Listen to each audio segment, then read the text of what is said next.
다속 사상으로 본 유교, 역경 118번째 시간입니다. 오늘은 승천이시행, 승천이시행이라는 제목으로 말씀드리겠습니다. 경애하는 얼번 여러분, 승천이시행은 역경 곤괴에 나오는 말로 하느님을 받들고서 때로 간다는 뜻입니다. 사람은 시간, 공간의 범주에 삽니다. 공간은 나라는 존재의 근거입니다. 공간이 받아주지 않으면 나는 존재할 수 없습니다. 삼품백화점이 어이없게 모래성처럼 허물어졌을 때 500명이 넘는 생명이 죽은 것은 용신의 공간이 없었기 때문입니다.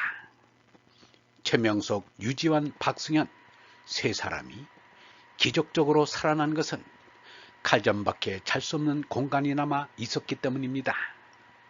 공간이 생명인데 사람들은 자신의 몸을 받아준 공간에 감사할 줄 모릅니다. 허공이라고 무시하다니 이는 소갈머리 없는 어리석음입니다. 공자존야입니다. 공간에 의해서 내가 존재하는 것입니다. 사람에게 죽음이란 시간의 멈춤입니다. 스위스의 관광지에 알프스 절경 융프라우가 있습니다. 거기에는 슬픈 사랑의 이야기가 전해옵니다. 결혼을 앞둔 처녀 총각이 있었습니다. 결혼을 앞두고 남자가 융프라우 봉에 오르기로 했습니다. 남자의 용기를 과시하고자 한 것입니다.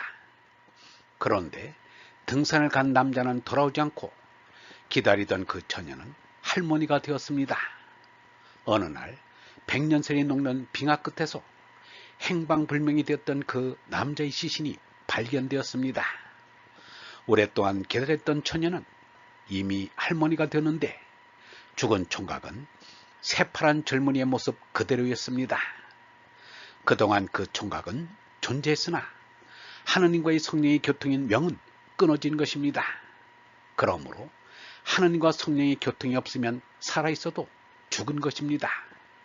우리는 수시로 성령을 통해서 하느님의 명을 받습니다. 시자 명야입니다. 그러므로 하느님을 부인하는 것은 자신을 부인하는 것입니다. 간디는 말했습니다. 하느님을 잊은 사람은 자기 자신을 잊은 사람이다.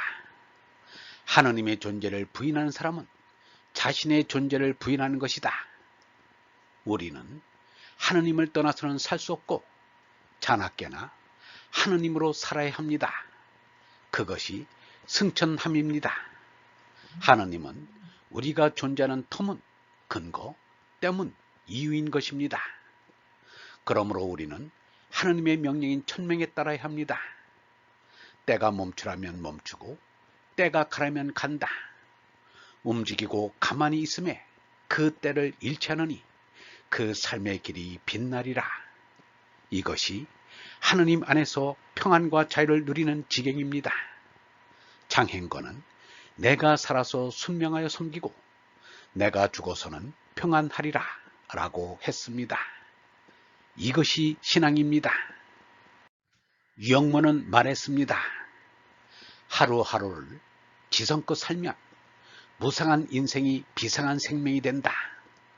하루하루를 덧없이 내버리면 인생은 허무밖에 아무것도 아니다. 정성을 다해 일하면 괴로우면서 기쁘다. 나를 죽임으로써 참나가 사는 것이다. 사람은 열심히 일하는 데서 삶의 보람을 느낀다. 그러나 그 일이 하느님이 시키는 대로 하며 자기 몫을 다하는 삶이 되어야 한다. 자기 사명을 가지고 사는 삶, 언제 죽어도 좋다고 하는 삶, 죽어서 사는 삶이 영원한 생명이다. 사람은 스스로 선택하고 결정을 해야 합니다. 그때 제 뜻대로 하지 말고 하느님 뜻대로 해야 합니다. 유영모는 사람은 때가 아니면 살 수 없다.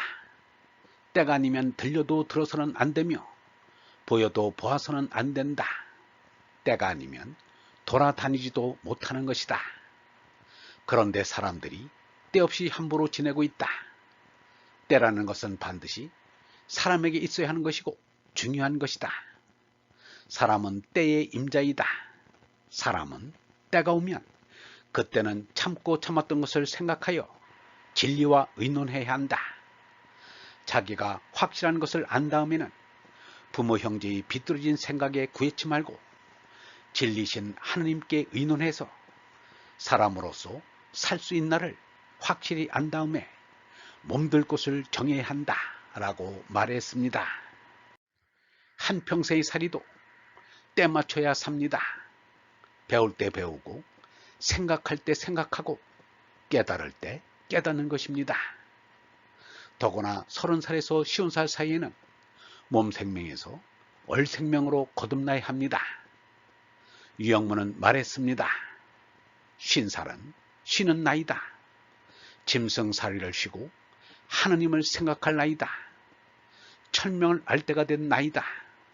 인생이란 잠깐 쉬고 떠나는 것임을 알면 다 이러고 저러고 문제를 일으키지 않을 것이다. 사람이 하느님 아버지의 이르심을 알 때 하느님 아들이 된다. 예수가 이미 30대에 천명을 아는 하느님 아들이 되었다. 톨스토이는 사람이 얼생명으로 거듭나는 것은 명령보다 더한 필연이라고 말했습니다. 누구든지 새로 나지 아니하면 아무도 하느님의 나라를 볼 수 없다 라고 예수가 말했다. 이것은 사람이 새로 거듭나야 할 것을 명령받고 있다는 뜻이 아니라 사람은 반드시 그렇게 되지 않을 수 없다는 뜻이다. 참된 생명을 갖기 위해서는 진리의식에 의해 이 삶 가운데서 거듭나지 않으면 안 되는 것이다. 하느님의 말씀은 하느님을 영감함이고 시간과 공간은 하느님을 체험함입니다. 얼번 여러분, 시간은 하느님의 말씀이고 공간은 하느님의 사랑입니다. 얼라로 거듭난 이는 하느님의 말씀과 사랑을 깊이 느끼게 됩니다. 영성신학원 다석아카데미의 하는 소리였습니다.